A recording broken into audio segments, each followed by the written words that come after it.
itu Lina 34 tahun bersiap mengenakan topi dan membawa peralatan berladang di dalam tas lanjung. Tas khas Kalimantan yang terbuat dari rotan. Sekitar jam 8, Lina berpamitan kepada suaminya untuk bekerja di ladang. Keseharian Lina dari pagi hingga sore hanya bekerja dari kebun ke kebun milik warga. Siang harinya ketika Lina sudah menyelesaikan pekerjaan di ladang, ia langsung pulang ke rumah. Namun sang suami tidak ada di rumah. Lina langsung mencarinya di sekeliling rumah. Kurang lebih 30 meter di belakang rumah, Lina terkejut dengan tubuh suami yang sudah tidak bernyawa. Ia melihat suaminya dalam keadaan yang sangat mengerikan, dengan posisi tubuh dalam keadaan terlentang dan mengalami luka di bagian leher. Terdapat luka di perut suaminya sampai isinya keluar dan pisangnya terpotong. Lina juga melihat sang suami hanya mengenakan celana pendek saja. Lina langsung berteriak meminta bantuan para warga untuk membawa sang suami ke rumahnya. Warga yang berdatangan langsung mengangkut sang suami dan diletakkan di samping rumah. Polisi yang mendapat laporan tersebut langsung mendatangi rumah Lina dan dilakukan olah TKP. Hasilnya mereka menemukan satu bilah pisau. Lantas, apa yang sebenarnya terjadi? Jadi begini ceritanya. Lina merupakan seorang ibu rumah tangga. Suaminya Halidi 45 tahun bekerja di kebun. Tak jarang Lina membantu keseharian sang suami. Namun sudah 2 pekan ini Halidi tidak mau mengurus kebun dan hanya bermalas-malasan di rumah saja. Lina mengira suaminya sakit, sehingga beberapa kali Lina menawarkan untuk berobat. Tetapi jawaban Halidi membuat Lina emosi. "Kamu jangan mengurusi saya, jangan banyak tanya," ujar Halidi. Lina merasa sikap Halidi berbeda sekali belakangan ini. Halidi juga tidak mau mengerjakan sesuatu bersama-sama lagi dengan Lina. Bahkan tidur pun di tempat yang terpisah. Lina memiliki banyak prasangka, mulai dari berselingkuh atau Halidi yang sudah bosan dengan dirinya. Namun, masalah itu tidak pernah terpecahkan karena Halidi tidak bisa diajak bicara.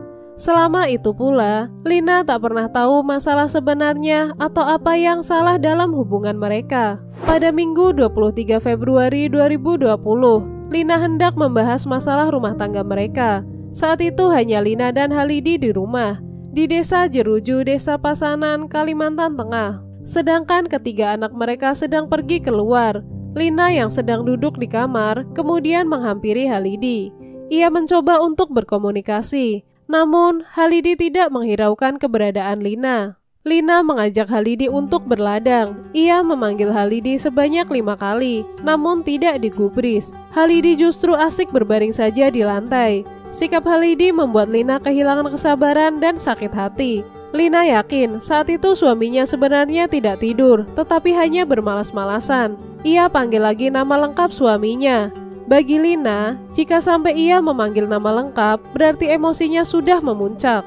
Lina akhirnya mengambil pisau dapur dan menghujam leher Halidi sebanyak 2 kali. Lina kemudian menghujam perut Halidi hingga tidak bernyawa, bahkan isinya sampai keluar. Lina menyaksikan suaminya yang kejang-kejang hingga meninggoy karena kehabisan cairan merah. Lina yang sudah kalap kembali menyeret Halidi yang sudah meninggoy ke parit belakang rumahnya sejauh 30 meter. Di sana, Lina menurunkan celana Halidi, kemudian memotong pisang Halidi sampai pangkalnya menggunakan pisau yang sama. Setelah itu Lina meninggalkan tubuh Halidi. Ia juga tak lupa membuang pisau dan pisang Halidi di semak-semak. Saat melakukan kejadian tersebut, anak-anak Lina sedang tidak di rumah. Kedua anak laki-lakinya tinggal bersama neneknya, sedangkan anak sulungnya yang perempuan tinggal bersama saudaranya karena sekolahnya jauh dari desa. Awalnya Lina selalu beralibi jika ditanya oleh pihak kepolisian. Namun karena kejelian tim saat olah TKP dan mengumpulkan bukti-bukti yang ada, akhirnya Lina ditetapkan sebagai tersangka. Lina juga tidak bisa beralibi lagi hingga ia mengakui kejahatan yang telah ia lakukan kepada suaminya. Atas perbuatannya, pada Rabu 7 Oktober 2020, Hakim Ketua Agung Nugroho menjatuhkan vonis kepada Lina selama 12 tahun 6 bulan penjara.